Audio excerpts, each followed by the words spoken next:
Approximately 10,000 people have congregated here in Gary this weekend of weekends. I am a black man. I want a black party. I do not trust white Republicans or white Democrats. Nothing will be solved by emotionalism without substance.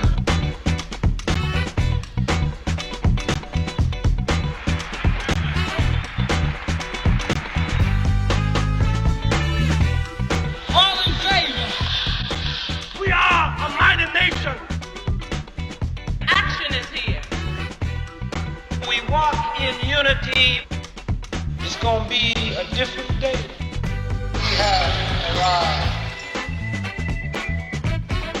For every murdered martyr, 500,000 have come to take their place, and our spirit remains unconquered. This is the nature of change. That it must seem jagged and convulsed, but remain the smooth speed of universal wisdom. This document tells you why the man owes you reparations. Here, honey, you want reparations? Take it. This is reparations.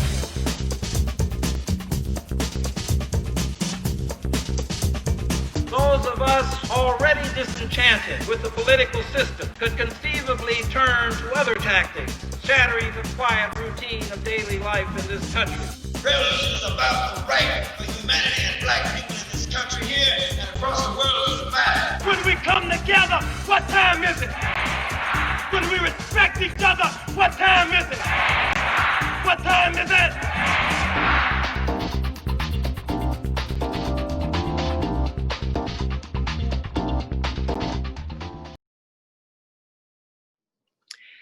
Greetings from GIBFF, the Gary International Black Film Festival 2020, celebrating 10 years of Black excellence. I'm Ludine Kilgore, your host for this evening. My co-hosts, Chakawa and Winter, festival team members as well. We would like to thank our supporters, sponsors, donors, and our audience. And thank you for watching. NationTime documentary, director William Graves, and also made possible Jane Fonda, the Hollywood Foreign Press Association Trust. Special thank you to Miss Ade Akili, friend to the festival. She is the reason why we are here today, screening, and also backed by popular demand from our summer screening, which was well received. Reflections and perspectives on the 1972 National Black Political Convention from individuals who were there. My panel today, I'm going to have them introduce themselves at this time. Hello, everyone. My name is Akiba. In 72, I was a part of the Congress of African People, which was under Amiri Baraka. And I'm excited that this is happening. Thank you. Azima? Hello, greetings. My name is Azima.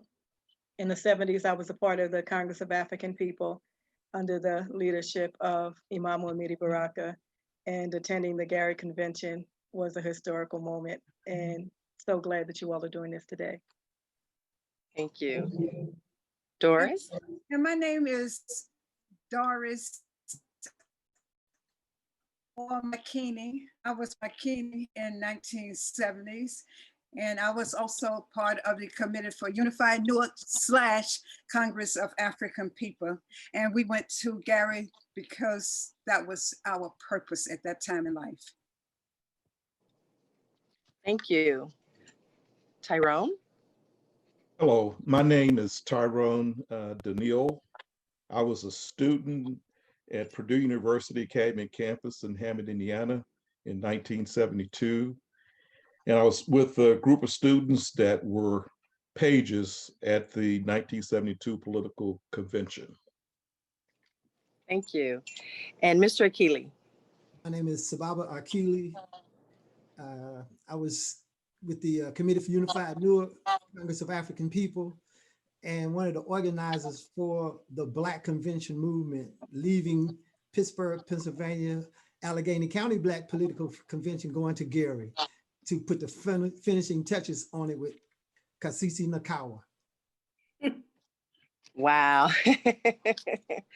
Thank you.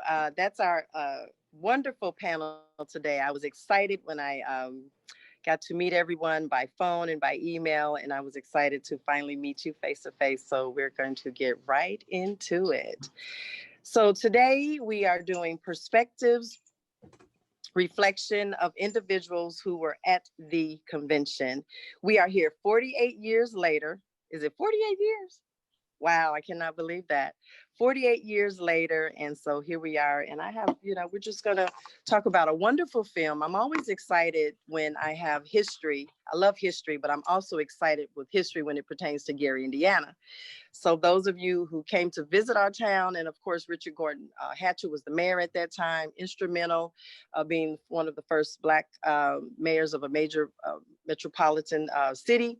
And so for that National Black Political Convention in 1972 to be here was just still adding to the momentum and the excitement of all of that was going on in Gary at that time.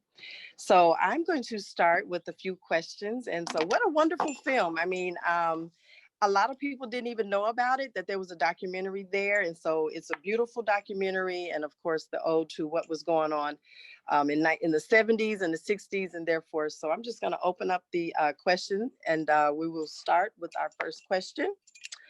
How did you become involved in this movement? And what, if any, were your expectations of the outcome for having such a convention?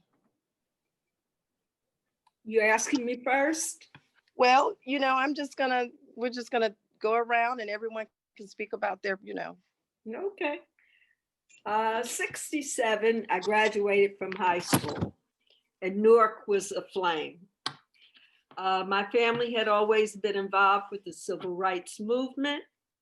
And so I wanted to be on the right side of the Civil War that I was expecting. And 67, I was too young. My mother didn't let me go to the Black Power Conference in Newark, but I made it in 68 when I had entered college. So that's where I met Imamu Baraka. He was Brother LeBroy then, Maulana Karinga, and I was looking to be a part of creating a new world. Wonderful, wonderful. So thank you. And may we hear from the next panelist. Thank you.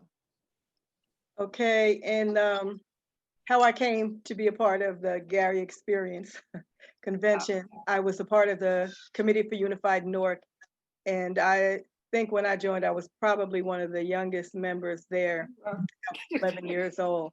Wow. I kind of had escaped from my parents and got attracted to them because right after the rebellions in Newark, the Committee for Unified Newark, they had a performing group, which was the Spirit House Movers. And they came to the projects where I lived in Scudder Homes projects in Newark Central Ward. They came and did a performance. And as a result of that, I was drawn to and just sucked in by the music, the acting, the poetry, and all that they had to offer. And as a result, I was guided to Amina Baraka, which is the Imamu Amina Baraka's wife. And drawn to them, they helped me out in a contest that I had been entered in. And from that point on, I sat at her feet and gleaned all that I could from her. And she couldn't get rid of me. So then as a result of that, I ended up participating in the work that the organization was doing. And as I got to learn, because I was 11 years old in the initial meeting of her. And as I learned more about the politics and the power that we had as a people, of course, it was something I had to be a part of. And I believe that was a part of my calling. So working in Gary, joining the convention was only a part of what we were doing because we had our own issues there in Newark at the time. And this was only us working those issues out on a larger scale. So being a part of Gary was par for the course, had to be done.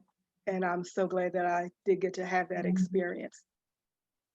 Awesome, that's beautiful. Thank you.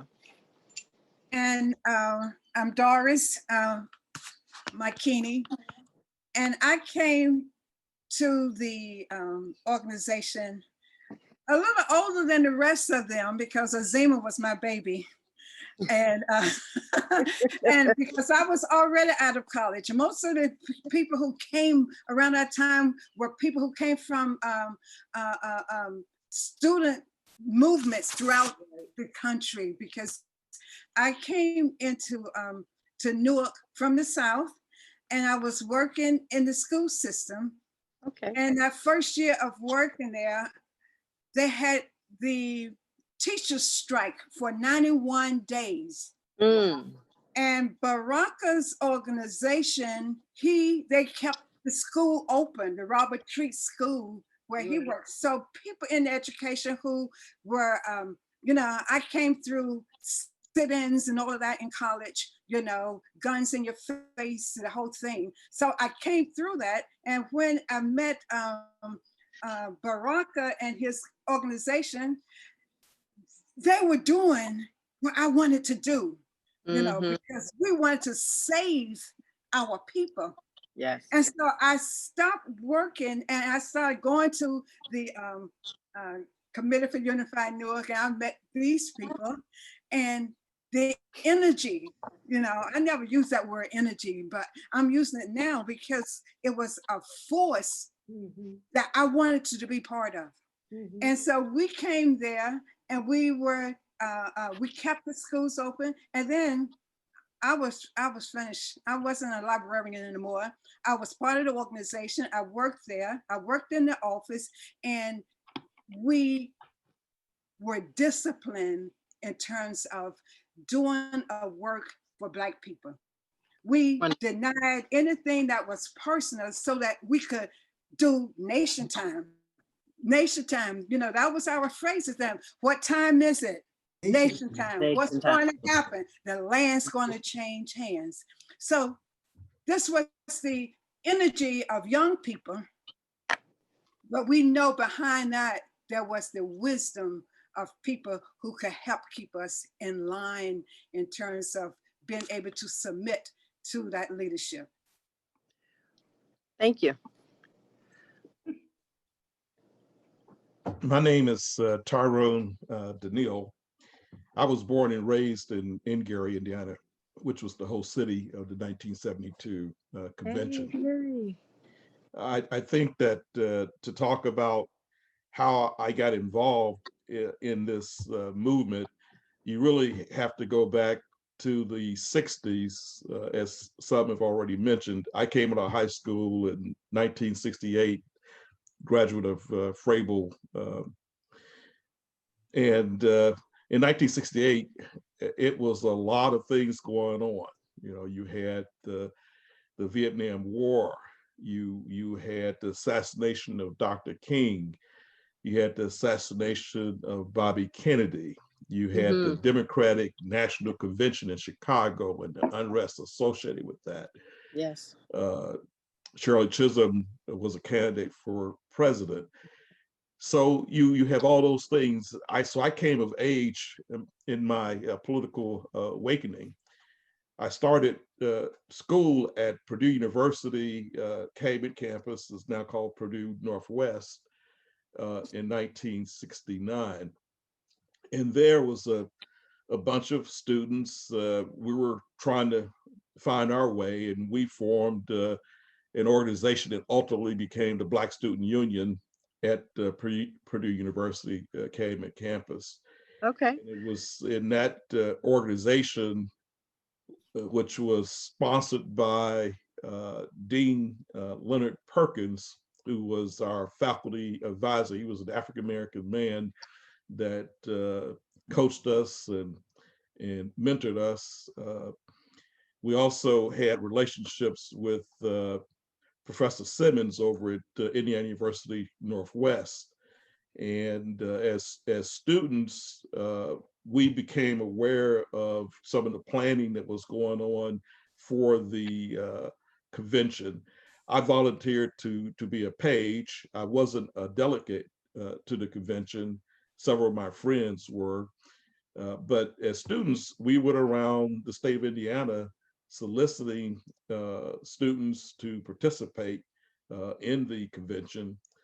The students actually had a separate parallel kind of activity or conference at Indiana University Northwest that was led by Professor Simmons and Dean Perkins.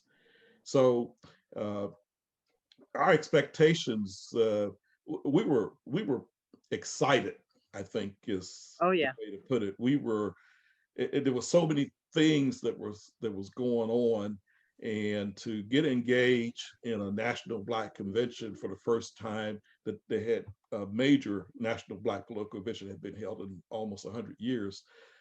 Just on the face of it was pretty exciting and pretty engaging. So I was glad to participate as a page. I met some of the national leaders who was there, like Jesse Jackson at the time and others. And so that whole thing was pretty exciting to me. And to have 10,000 people in Gary at that time, you know, for the convention of, you know, our people there was amazing. And you saw the energy and you know, the faces and then the movement and everything that was there. So that was, I really, truly believe. And I said, if I had been there for that energy, amazing. So we will finish up with Mr. Akili.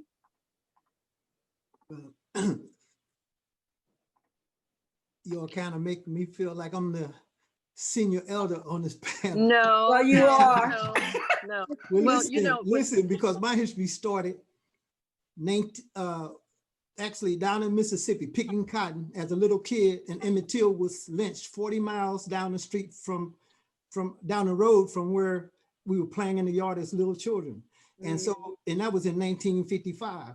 Then the following year, my mother left Mississippi right after Emmett Till got lynched and went north to Ohio. And then a year later, 1956, her family was in Cleveland, Ohio.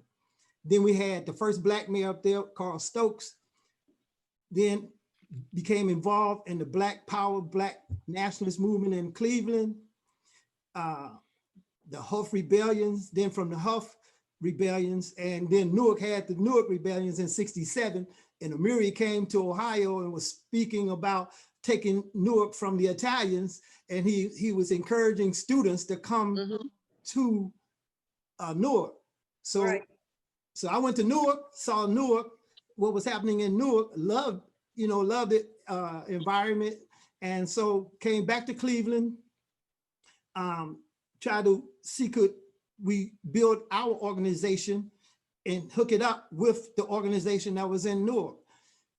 Come to find out, J. Edgar Hoover and them had a different plan for me, so I got sent to report for the military, and I refused induction, and a federal judge remanded me to the custody of the United States Army. But once I got out of that, then I went to Newark and went to Newark to live. And so that was that was at the end of '69, the beginning of 1970. 1970, right. Went to Atlanta to help found the Congress of African People. In the political I chaired the religious system workshop at that convention, at that conference in Atlanta. But the political liberation workshop that Amiri Baraka was chairing had decided that there should be a national Black political convention. And the political liberation workshop assumed the responsibility for organizing that political convention. So when we get back to Newark, Amiri began to lay out all of the groundwork for the Gary Convention. One of the key things that he developed was a formula for Black people across the country to be able to decide who's going to be delegates and have those delegates come to the Gary Convention. Also, one of the things that was supposed to happen, and why I left Newark at that point and was in Pennsylvania, is working to help organize the Allegheny County Black Political Convention, which was, a prelude to what was going to happen in Gary. But this was supposed to be happening in all of the cities across the country where the people were supposed to be having conventions to come up with their delegates and then take those delegates to the Gary Convention. So after the Allegheny County Black Political Convention, I left Pittsburgh and headed straight to Gary. And Gary, when we got to Gary, a brother named Kasisa Nakawa who's also a part of that political liberation and the founding of the Congress of African People down in Atlanta. Okay. We teamed up. And the reason why I got there, one of the early ones to get there, because I had a son and a daughter whose mother was from Gary, and that's where they were living, in Gary. And so I got that's the Gary connection. Yeah. Okay. And so I got there and was able to help, do the groundwork and also see family. Okay. Great. So, well, two things out of that.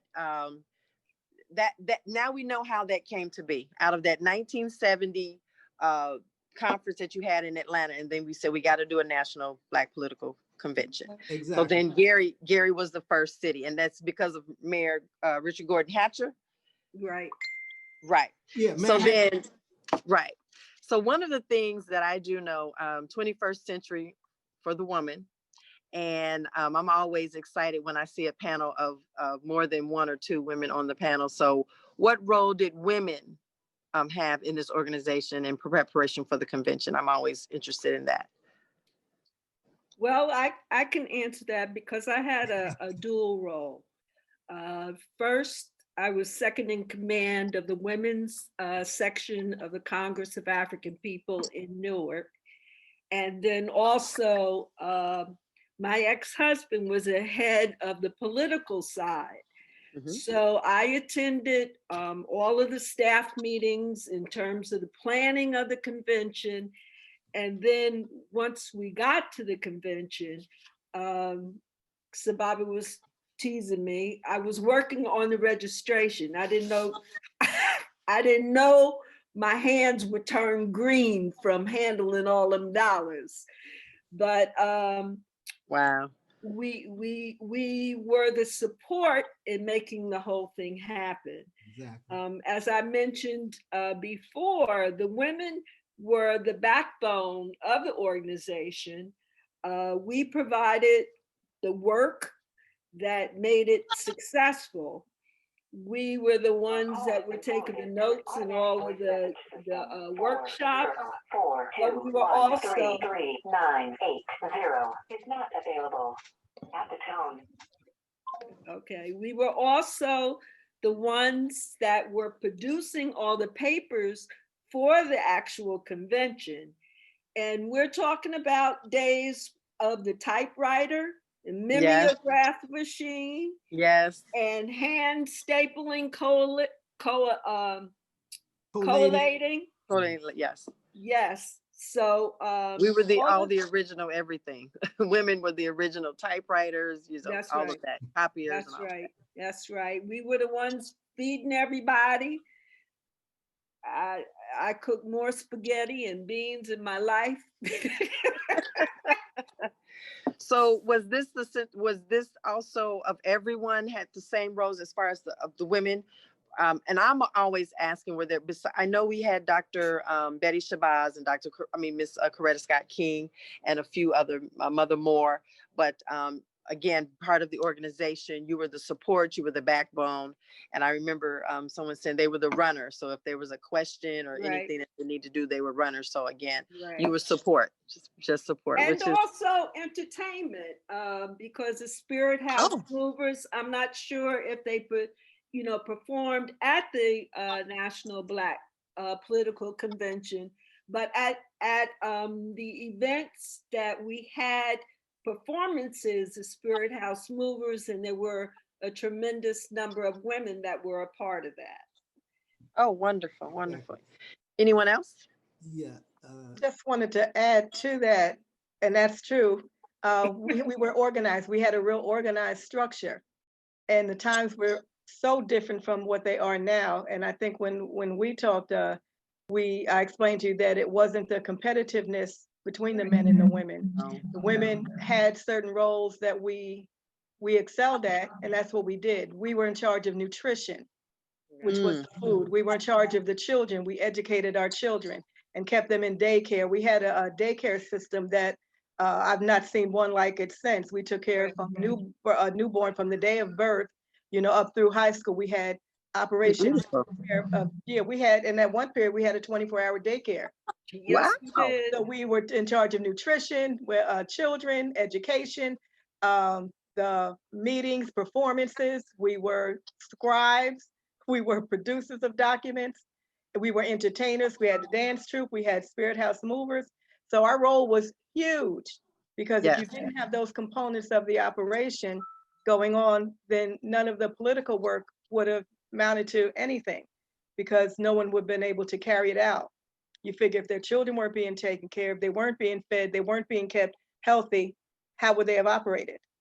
So because it was a movement. I mean, I think of it as a movement that they came as families. They came, of course, as organizations, but it was a movement that came in that 1972. and you accepted, we accepted what our roles were because we all had the same purpose. We had a mission and purpose and a goal that we were striving for, and we worked for it, and we did work. Wonderful, wonderful. Doris, would you like to comment? I think that what they have said covers it. You know, the whole thing. I hope my internet doesn't come out. I keep getting this thing saying your internet is not working too good. We can hear you. But this is what we brought to the convention: organization and the ability to submit to leadership. We had no separate agenda than the agenda that was placed before us. And that came out of discipline, as we said before. But we did what had to be done.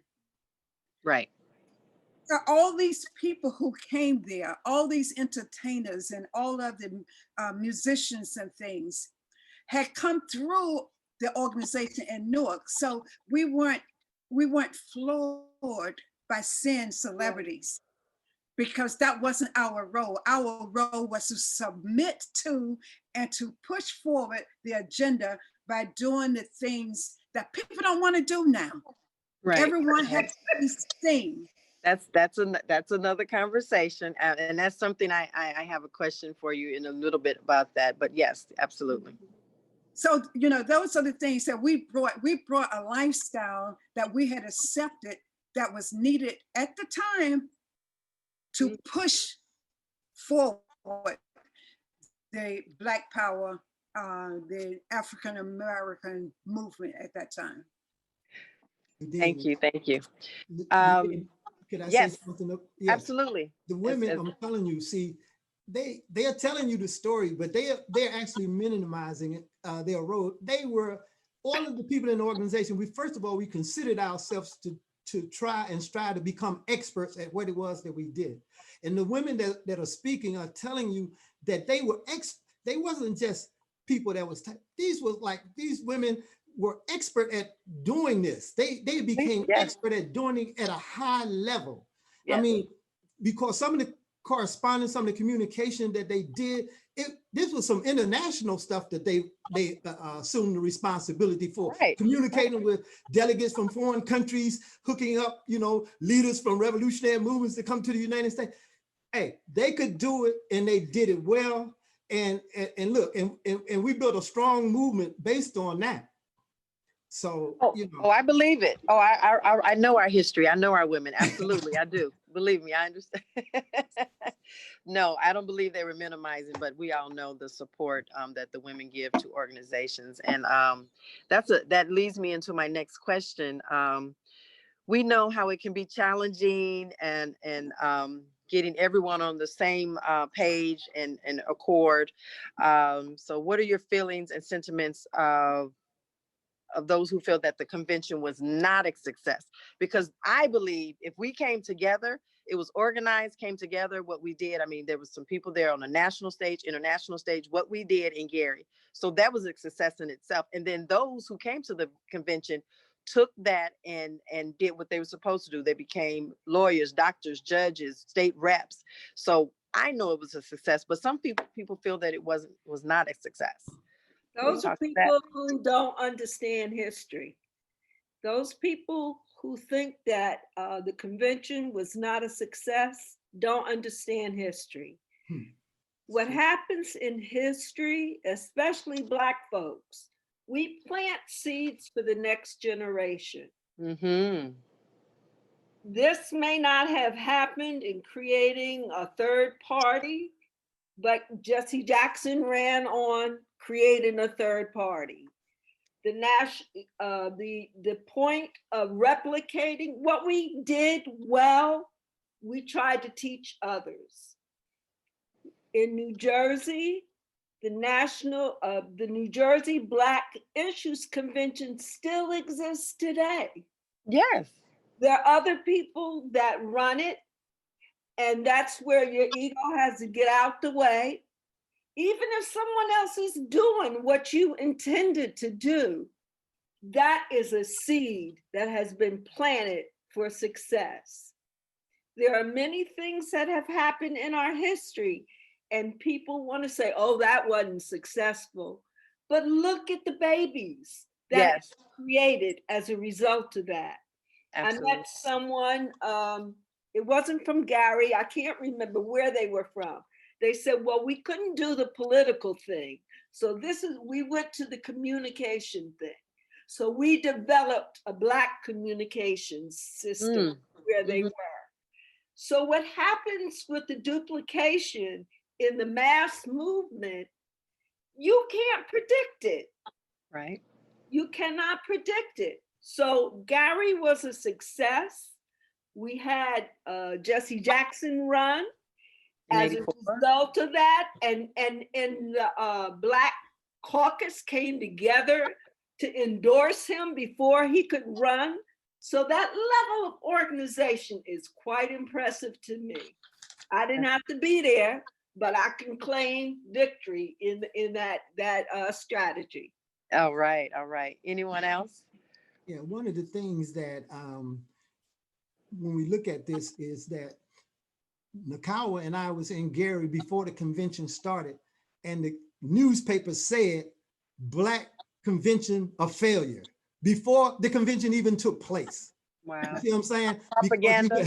It said propaganda. Black political convention is a failure before the convention took place. So we got that newspaper and said, look, the convention don't start until tomorrow. How could they be saying that the convention is a failure on the day before it starts? And there's some authors who have written books about Black power failed, but those people that are saying that, they don't know, about the work of the convention. How many Congress people were there before the 1972 convention? Probably about 15 Congress people. Now you got a whole bunch of Congress people. And one of the things that the convention said was go back and run people for office, even if it's a dog catcher, elect people to office. And so now we have more Black congressional members.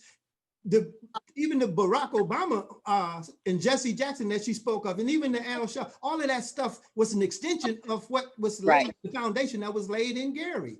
Absolutely.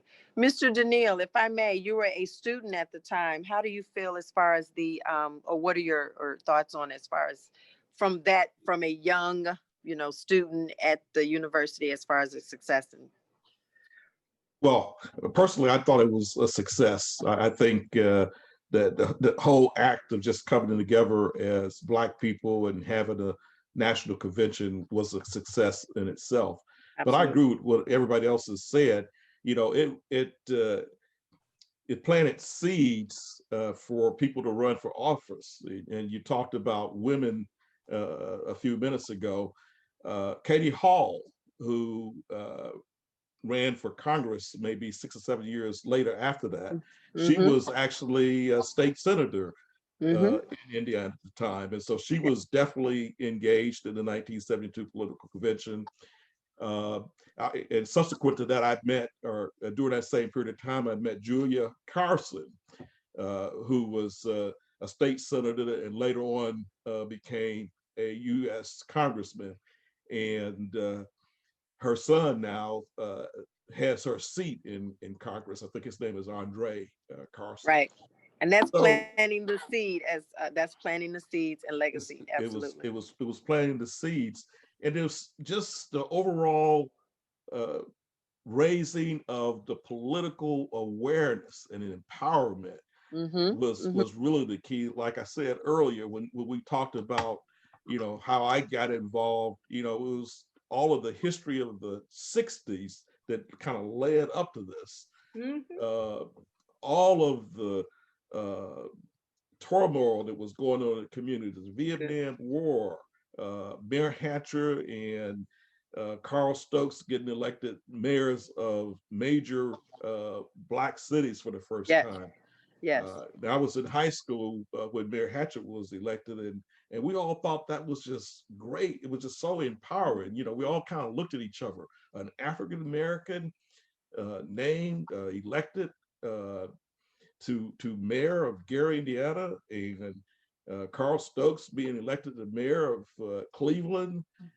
This was all and then exciting so on and with Bradley energizing. and So California. the output to me was clear that it motivated a whole generation of African Americans, and then planted the seeds to go beyond that.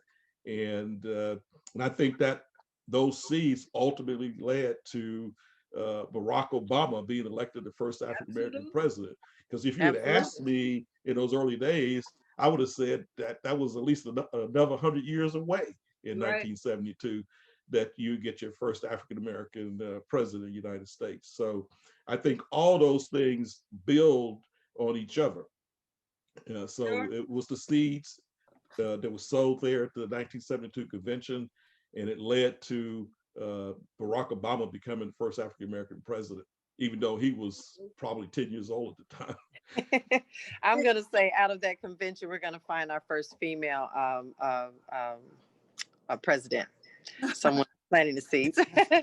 So if I can go into my next question, before you move on, sure, absolutely. In terms of that, because like, you know, in terms of the seeds that were planted, you know, they were watered. They were watered by our activities as we did things. You know, we watered some of them ourselves, but some of them are being watered even now when our children know the history, you know. And we left Gary, Indiana, and the organization. And by this time, we were gathering other people who were doing that. We were out in San Diego for the first National Black Democratic Convention. You know, all of these are from humble beginnings. Right. But nothing was too humble for us to do because it had a larger purpose in the scheme of life. I would like to also add, we felt pretty victorious because you had Mayor Hatcher, you had Carl Stokes, and we had elected Ken Gibson in 1970 in Newark. And what we knew, we were trying to train other people. So it wasn't like a selfish kind of victory, but we were trying to plant the seeds, water it, as McKinney said, and duplicate ourselves throughout the country. And it showed possibility. It showed what can be done, what we can do as a people if we come together in an organized fashion, setting ego aside and working for a common purpose and goal. It showed then and it shows now the possibilities, the power that we actually have. You know, we're a force to be reckoned with, and we've forgotten that. We have forgotten that. We've lost our focus, we've lost our purpose, and we've lost the understanding that we are a powerful people if we would just come together, setting ego aside and yielding to leadership and being organized. And don't fall for the okie doke, because there's a lot of okie doke out there that says Black people can't do nothing. No. And that's not true. And as you speak to organization putting ego aside, you know, at one point there was talk of a third party. So my question is, what at that time, coming out of that convention, there was so much power, you know, things that were being planted, the seeds were planted. The third party, can someone speak to the third party and that was coming out of that, if I'm not mistaken? Let me say something before we go to the third party. Sure. The two things that actually came out of the convention originally was this right here, the Black political agenda. That was a printed document sent to all of the delegates across the country. and also the National Black Political Assembly, which was a follow-up organization that's supposed to have state chapters in all of the states that had sent delegates to that conference, that convention, and to go back and do the work of the convention, elect people locally, host meetings, you know, to try to keep our people in motion as it related to the political movement, which would have eventually led to what you're talking about in terms of the independent Black political party.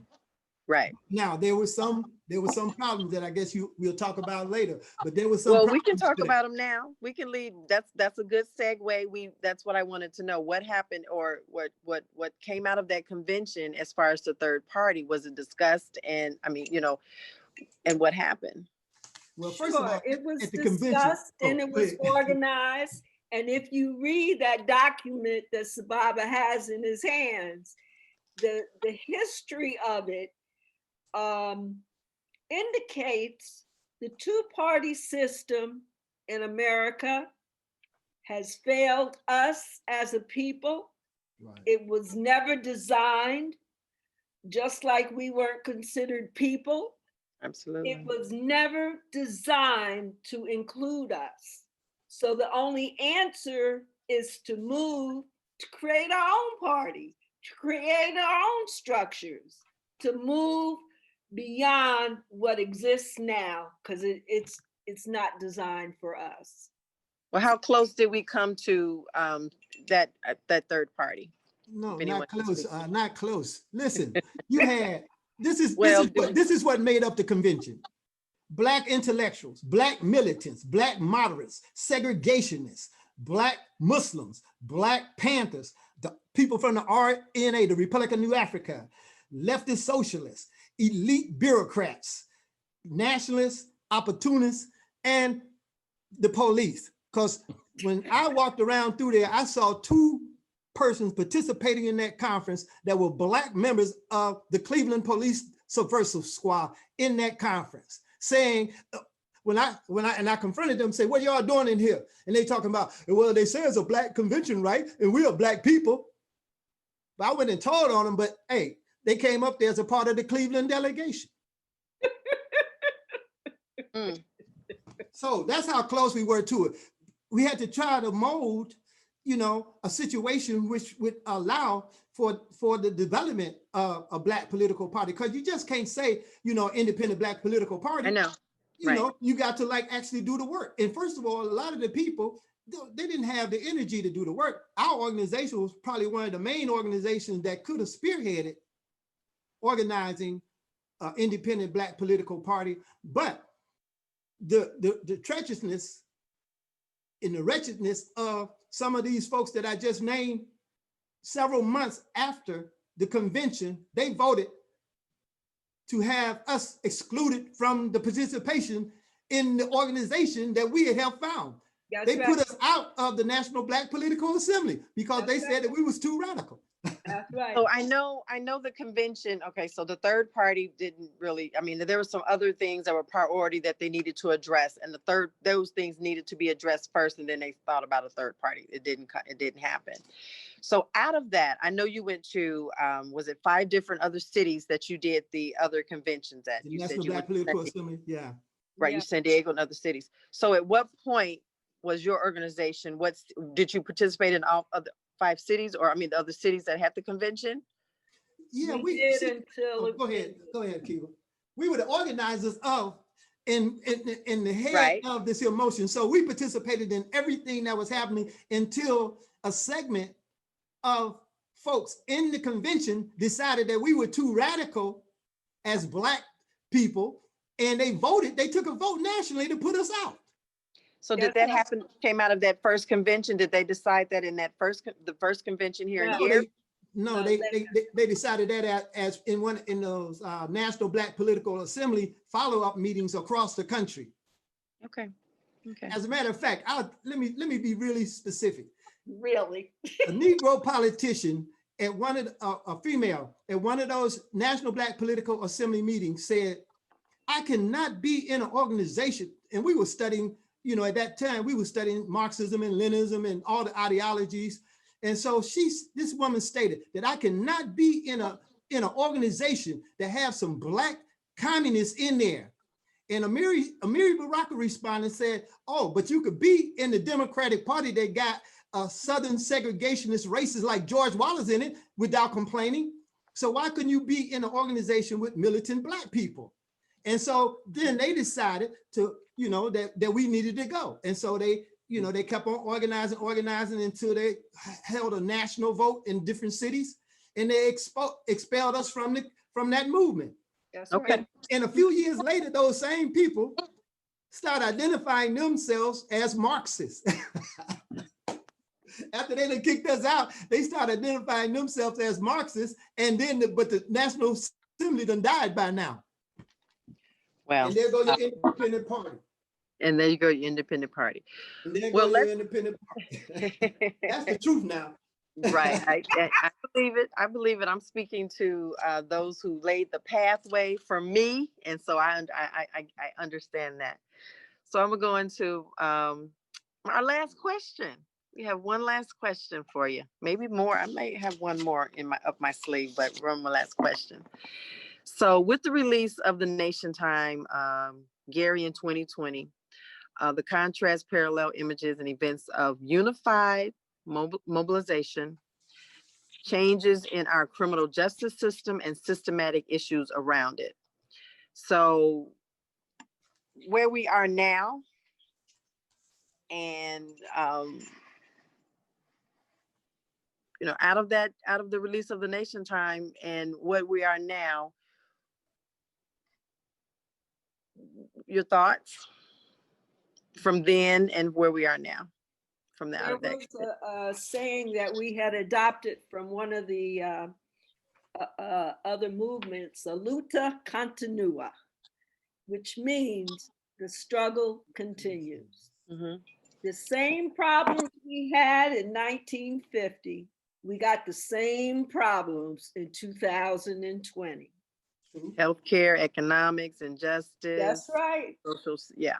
Absolutely. So the struggle continues. Gender equality, yeah. All of that is still a problem. You have the same people running those systems. Those systems are inherently not meant to include the majority. As we see the reports of the historical racism, institutionalized racism, I'm amazed at some of the stuff that's been going on around us. Like the creation of the suburbs. It was to exclude us as Black and brown people. There are health systems. How is it that America claims that it's the greatest system in the world and it's got the largest prison population? How does America claim to be the greatest system and we have no health care for everybody? All the Western nations have health care for their citizens. America needs to get off that high horse and put some action behind what it's saying. And if it doesn't, the last will be first. We'll cry out. We will not be suppressed, oppressed forever. Thank you. Let me read the question. I'm going to read it in its full entirety, just so we are clear. I made an error. So with the release of this NationTime, Gary in 2020, the contrast, parallel images, and events of unification, mobilization for change on our criminal justice system, systemic issues around racial and gender equality, economics, injustice, healthcare, and so on and so forth. You got to pick which battle you're going to be fighting in, because it's massive. The level of oppression is massive. And one of the things that, when you have effective organization, then you could take up all these different campaigns and wage an effective battle. For instance, when we're talking about the police brutality and everything today and the killing, we started a movement back in the day that said, stop killer cops. And we expanded that movement across the country. Also worker solidarity. I mean, there's different movements that came up out of what we were doing, you know, but as in any struggle, it don't march a straight line. There's going to be twists and turns and some backing up and going forward. But, you know, I certainly am an eternal optimist. I think that, you know, we still going to succeed. I think that we can keep organizing our people. And like she say, that struggle, a lucha continua, the struggle continues. It wasn't, look, when I first got in the movement, I thought the change was right around the corner. But it's not right around the corner. It's been like, you know, I mean, as a matter of fact, it's really ironic to me, sitting in meetings and hearing some of the discussions that are going on from our people now. It's like a tragic repeat. It's like deja vu. I'm like, exactly. We done dealt with that. Why are we still dealing with that? Right. See what I'm saying? So rather than going forward, you know, we take 2 steps backward and then we go forward. And but it's not accidental. That's why they killed off our leaders, destroyed Black organizations, you know, and imprison all the youth and young people and stuff. That's by design. That's right. right. You see what I'm saying? Because if we had all of that energy and those forces in our leadership intact, we would not be in this condition that we are in today. The young people, look, we had some hell of a comedians and entertainers back in the day, but none of them had to assume the leadership of the movement or attempt to assume the leadership of the movement. Like you got Ice Cube saying, I'm delivering a Black agenda. This agenda came out of 10,000 Black people, not a little handful of Black people that met somewhere and say, okay, we're going to develop an agenda. This took 10,000 people to produce. And so, you know, you got Killer Mike and he's a leader. But I'm saying we had Flip Wilson, Red Fox, Moms Mabley, but none of them assumed the leadership position of the movement because we had leadership then. But now these folks are being drawn to the front because they don't see any leadership.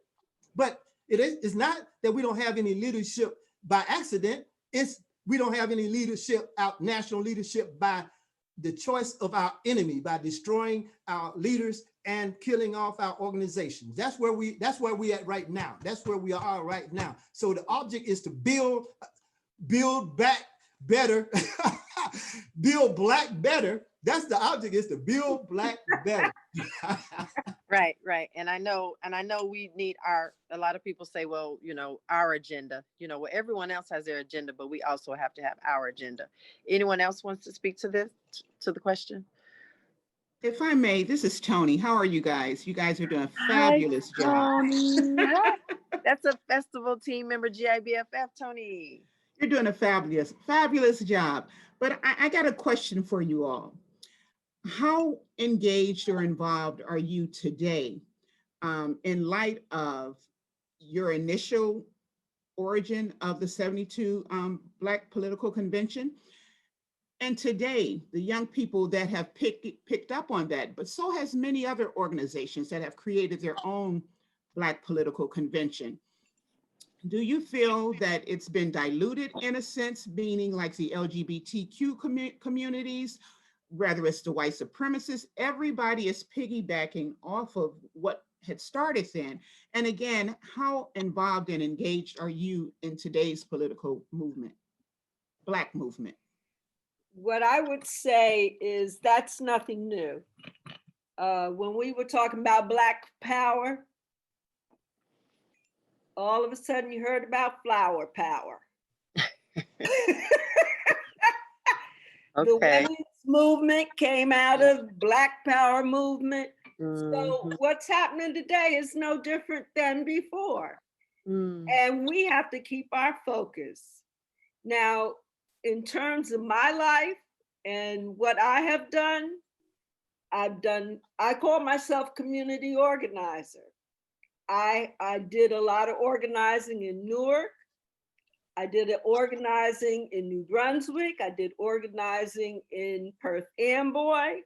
Then I got a call to ministry. So I was a chaplain at the only New Jersey women's prison.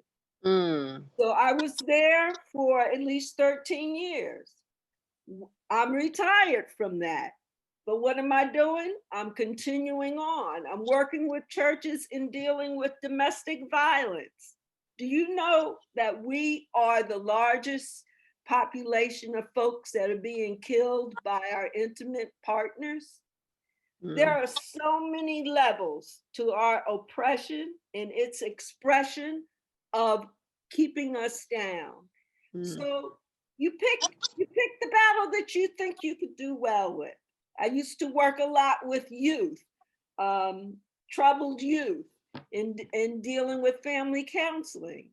And many of my sisters and brothers who were in the organization, they picked the area that they could work in, and they focus in on that area.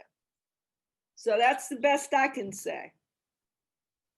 I agree with what Akiba just said. Yeah, it's important that you pick your battles, pick where you think that you're going to have some success. Since the organization and since leaving that arena, I do organization work with small groups. I work with young mothers, trying to pull the family back together, because I think that's the key component in the whole makeup of our community, to let men know what their roles are and women what their roles are, and understanding that those roles have to work together because we have children and we have to raise. I work with programs, I've started programs with youth, teaching them writing and arts, bringing them together, trying to, not even trying, I hate to say that word trying, bringing them together to expose to them arts and writing skills so that they would be better to equip for communication. Communication is so key. And then two, working with children, you end up working with the parents. But the domestic violence issue is huge in our community, huge on so many levels that people aren't even aware that they're even sometimes a victim of domestic violence. But our roles are not clear, so we're out of alignment. So those are the areas that I've taken on. And does that play a role in the whole political picture? I think so, because if you have a community that communicates and we're producing and functioning healthier in our menial roles, our daily roles, then you're going to make a better decision when you have to make decisions for your life, which would be the political arena.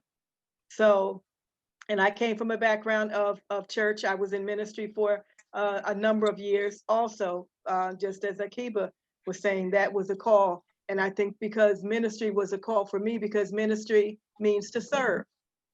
So I took that avenue, but then became more elevated, and now I do a lot more with energy healing and work in that arena. So key that we build a community and we start somewhere. We start somewhere in the areas that we feel that we're like able to serve and that we can be successful. So when people even ask me about my politics and what I'm thinking about today in terms of the election, look for the truth, because there is no truth on the TV set. Media is not giving us a true example of what's really going to take place from the ballot. It's not giving us the truth. So being truthful to yourself, does that really matter? Or does it matter that you have your children educated to what the truth actually is, so that they can produce a better family, so that they can organize on a better level, they can become stronger individuals and actually bring our people to some level of excellence in our lives? Because just as the Gary Convention showed, we're powerful if we come together, set ego aside, follow some leadership that has proven itself to be honorable, operating with integrity, operating for our benefit. Listen to a lot of Claude Anderson's, Dr. Claude Anderson's, his 5-step building. And I think that's key. That's going to be my new platform now, because that's what my new preaching is going to be. We got to build some economics. So that we can, Mr. Anderson. So that we can actually build some economics so that we can eventually deal with politics, media, and education. Build that 5-layer structure. And that's my new platform now. But beautiful. Yeah, pick your battles. Pick your battles and excel where you can excel and do that work. Thank you. And Anyone else? none of these battles will we win. without God in the forefront. We don't want to talk about God in the whole process. But the battle is not ours, it's his. And we're fighting a battle that was created by our enemy. Right? We have to know. I think when I talk to them, and somebody people don't understand this. We start where we are. I know that when I was out there doing my youthful thing to bring Black people together, my mother was praying. She would not let me go to Mississippi when they were doing the thing. But she was okay with everything else. But we have to know that when we do the same thing as our oppressor is doing, we will have the same kind of downfall. We cannot make our struggle bigger than what God has already done for us. I'm an older person now. This is what I tell younger people. Without God, we are going to fail just like our oppressors because they're coming down. And we don't want to come down with them. We have to lift up ourselves and like Akiba saying, and pick the battle, but bring God into it. Yes. Because without him, we would be what we said that we don't want to be. Right. Well, with that, can I? I'm sorry. Go ahead. I was going to go. No. Were you finished, Makini? Yes.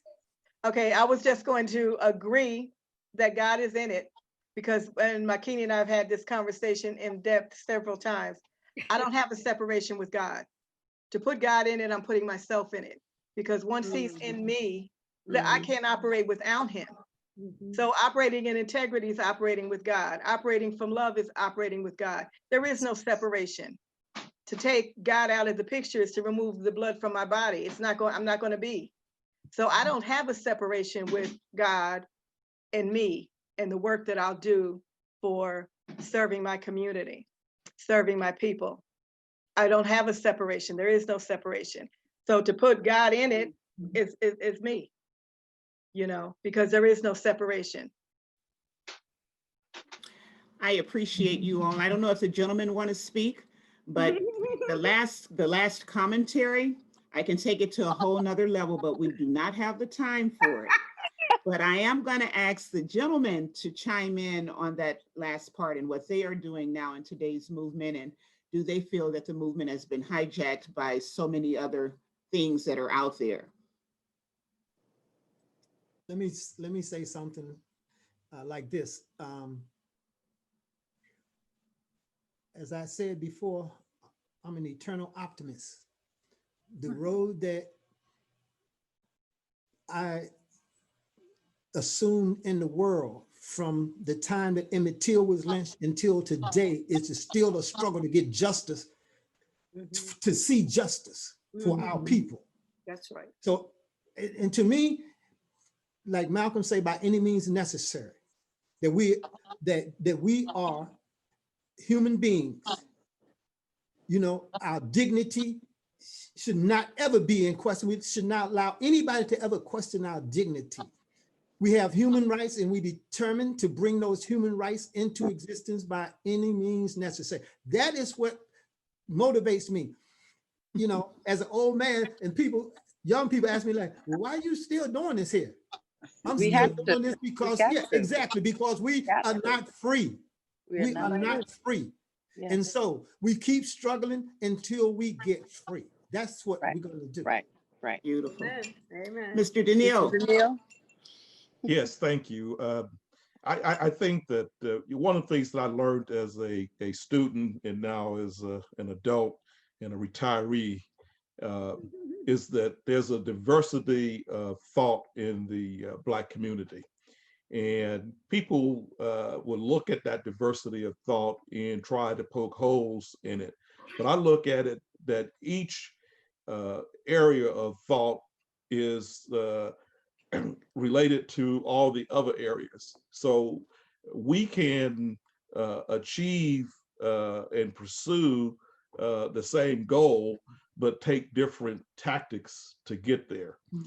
Now, in 1972, when I was in the convention and involved in the Black Student Union over at Purdue, I learned that everybody didn't necessarily agree with me, and I didn't agree with others, but that didn't mean that we could not come together and organize. And I think the National Convention in 1972 was an example of that. Now, when I graduated, I'm an electrical engineer by training, and I went on to work for General Electric Company, and I retired from General Electric in May of 2016.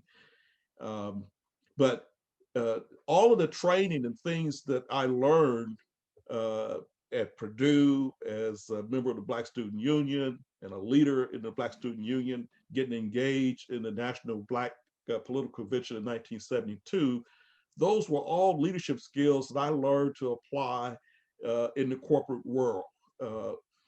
And I'm gonna tell you that when I started working for GE, my mother didn't want me to go to Virginia, which is where my first assignment was going to be. Now, she grew up in the same area of Mississippi that we talked about, where Emmett Till was lynched and killed out of near the Greenville, Mississippi area. Money, Mississippi, near Clarksdale. So that's right. There was a Money, and she grew up in Greenville, Greenwood area of Mississippi, which is right down the road there. Down the road. Right. So her experience of growing up in Mississippi was different than my experience in growing up in Gary, Indiana. So she wasn't sure that I knew how to talk to white people because I'd been involved in Black Student Union and protests, and we went to jail and all those things. And so she was literally afraid for me to go to Virginia, but I told her I had to go. But in what I did and what others did when we got in our various roles at GE, we formed little groups, little clubs, Black employee clubs, groups throughout General Electric Company. Ultimately, we formed an African American forum that was sponsored by GE. It was an affinity group that allowed us to pursue what we believed was important for African Americans, and pursue and bringing other students and other employees into GE to matriculate through the corporate world. I'm saying that all to say is that out of that convention, there was a lot of seeds planted. Even Mayor Hatcher, a couple of years later, and I think even part of that convention, had introduced the concept of a Black common market. And he actually written some papers on that and was promoting the idea of economic empowerment. And I know some of my associates in that same time period, as we were looking at the political engagement that we were getting involved in, and somebody said, we came to the conclusion and said, you know what, we'll be pursuing political power, but maybe the real power was in economics. So if it's economic power, let's get the economics and the financial power, get the money, and as we would say, then we could, purchase politicians to do what we want. Oh, but no, I think that some of the day's struggle are certainly similar. There's a lot of things that need to continue to be done. I think it's different though. Different degrees and different levels of the change. because we have to recognize, I think, that, hey, we elected the first Black president, and I think we're on the heels of electing the first female president of the United States. And I think she may end up being the first Black African-American female president of the United States. Kamala might meet that bill. But I appreciate the opportunity to speak to you guys today. I really enjoyed it, and it gives me a lot of hope and energy that the struggle continues, and that's okay. You know, struggle continues, but that's okay. Yes, we're still moving forward. That is the point, I think. Yes, and thank you. And I want to say I did not know that you went all around the state to get the other delegates, the other people to come to the convention. I know that the convention was a success. And what time is it? Nation time. What time is it? Nation time. So thank you for spending your evening with us. Wonderful film. Really loved the conversation. I am excited about learning a lot more about some other things that I've learned through this conversation. The perspective, the facts, and the rich history was just that's why I say my schooling is different. I always like to go to the source. And Mr. Akili gave me a full background on some things. And so, going to the source and all those that were involved, of course, any history with my city. So thank you again, panelists. I want to appreciate you for coming and being a part of our festival. So the Gary International Black Film Festival 2020, celebrating 10 years of Black excellence. You can find us on GIBFF.org. Social media, Facebook, Gary International Black Film Fest, Instagram, Twitter, Gary Black Film Fest. Get inside film, get outside yourself. Thank you.